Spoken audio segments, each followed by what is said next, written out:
All right, guys, good morning. Coming to you from Facebook jail. It's me, Anthony, co-host of the Unframe of Mind show. Listen, just want to come on here real quick and kind of discuss what's been currently going on all over the media. We've had another incident where I think, as everybody has seen by now, where you got a white cop that had shot a black man trying to enter back into his vehicle. From my understanding, he's still in critical condition at this point.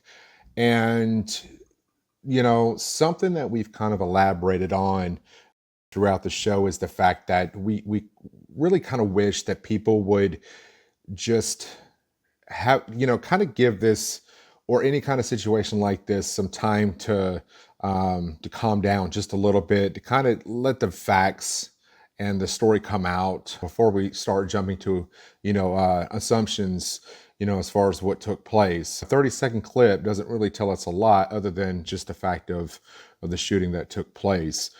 Very unfortunate. I heard or I read that this was done in front of his kids that were in the SUV. Something that I think people need to understand is that if you find yourself in a situation with the cops, I think part of the problem that we're seeing right now is that nobody seems to want to obey any kind of commands. If a cop is telling you to stop, you just got to stop. Let them do their job, because I can promise you at the end of the day, I would rather see you go to jail and still have a life afterwards for whatever the situation might have been. If it was resisting arrest or, drugs or whatever the case might be, you still are in a position where you're going to live. You're still in a position where, yes, you have to go to court and you have to deal with the consequences. But you know what? At the end of the day, you're still alive, especially for your kids.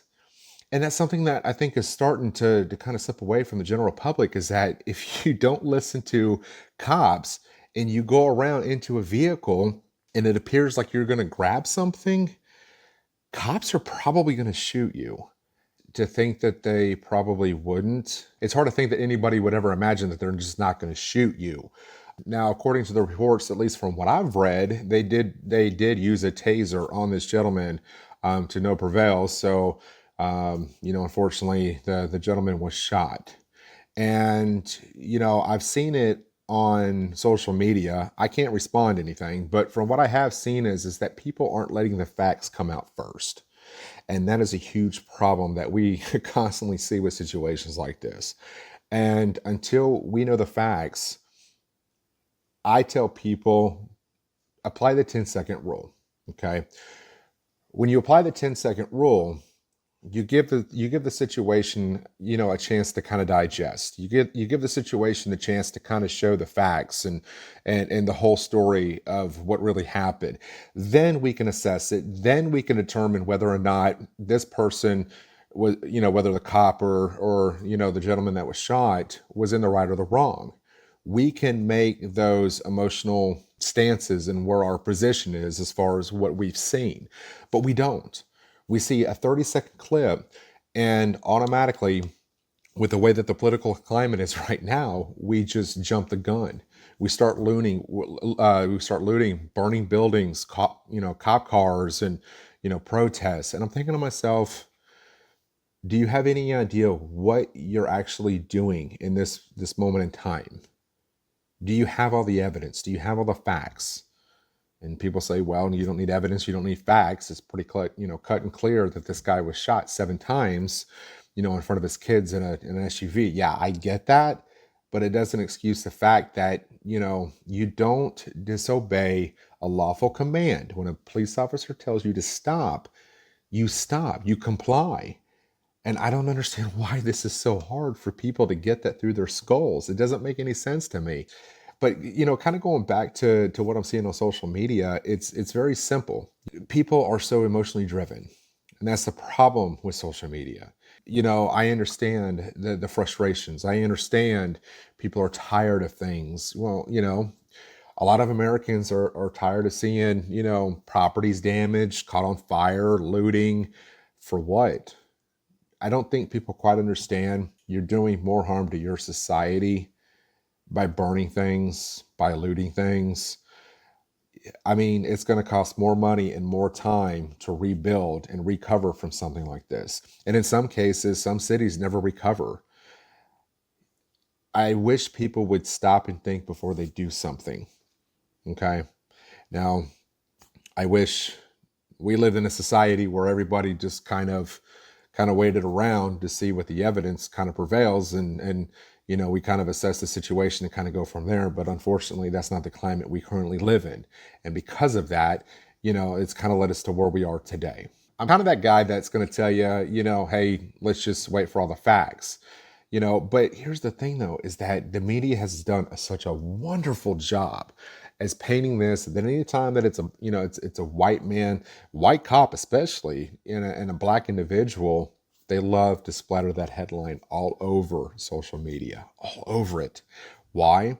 Because they want to further divide us. You have to understand that it's not us that are the division, it's the media. That's what I want people to understand and take away from this, that if you actually take the time and you look at the headlines of how each article, each video is released, you have to ask yourself, why is it so important to put color in front of that person, whether it's a male, female, or put black or put white in front of, their names or how old they are? Because to me, if you just took that out of the equation, do you honestly think that we would be in a situation we're in right now with the political climate the way that it is, with the social justice and and everything that you see unfold? No, absolutely not. See, go back and read a headline, especially after the ones that have been coming out today. Go back and remove the word black and the word white, and then all you have is persons. That's it. That's what it boils down to. I often kind of wonder, what is it going to take for people to understand where the real division is? Who is driving that wedge? It's your local news. It's your national news. My question and my concern to you people is why aren't you calling them out? Why aren't you calling them, those networks that are dividing us? Why? You want to point the finger at this guy over here because he's black, and you automatically assume that he's a liberal or he's a Democrat, or you look at this white person, automatically assume that they're a Trump supporter, because we've been told by the media that's just how it is. It's not how it is. Because I guarantee you, if you go outside, walk out your front door and look at the world around you, everything that you see on TV is not your everyday life. It's not. So anyways, just kind of want to throw that out there to you guys, let you know what's been going on. I can't really post anything to kind of give my 2 cents. And even if I could, I'll probably end up back in Facebook jail. So anyways, you guys have a great day, and we'll talk soon. Peace.